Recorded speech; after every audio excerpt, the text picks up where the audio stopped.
اگر آپ کو گھبراہٹ ہوتی ہے، رات میں کبھی یوں لگتا ہے کہ یار کسی نے گلا دبا دیا ہے، تو کبھی کوئی بوجھ پڑ گیا دل پر، نظر نہ لگے، کوئی جادو نہ کرے، کوئی اس طرح کا جن نہ پکڑ لے وغیرہ وغیرہ، کوئی بلا نہ پہنچے، آفت نہ پہنچے۔ بلا ہمارے یہاں وہ جنات کو بولتے ہیں، ایکچولی بلا کے معنی ہوتا ہے آفت، مصیبت۔ ہر مصیبت بلا کہلاتی ہے۔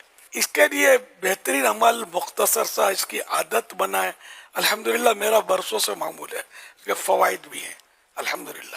حدیث پاک کا عمل سنت کی نیت سے آپ کیا کریں، یعنی روزانہ سوتے وقت یوں ہاتھ دعا کی طرح کر لیں، اور سورۃ الاخلاص، یہ سنت کی نیت کرنی ہے تو ثواب بھی ملے گا نا۔ سورۃ الاخلاص، قل هو اللہ شریف، سورہ فلق اور سورہ ناس، یہ ایک ایک بار پڑھ لیں،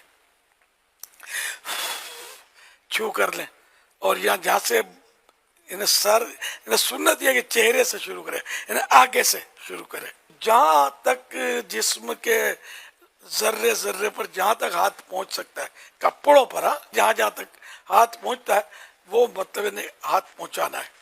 یہ ہوا ایک بار، اسی طرح 3 بار کرنا ہے۔ تو انشاءاللہ یہ آپ پڑھتے رہیں گے۔ ایک دو بار پڑھنے سے ہو سکتا ہے کہ آپ کو سمجھ نہ پڑے، پڑھتے رہیں گے۔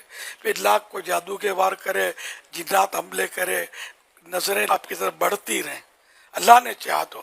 اگر آپ نے ناغے نہیں کیے تو کنٹینیو پڑھتے رہیں گے سوتے وقت، انشاءاللہ آپ اس کی برکتیں دیکھ لیں گے۔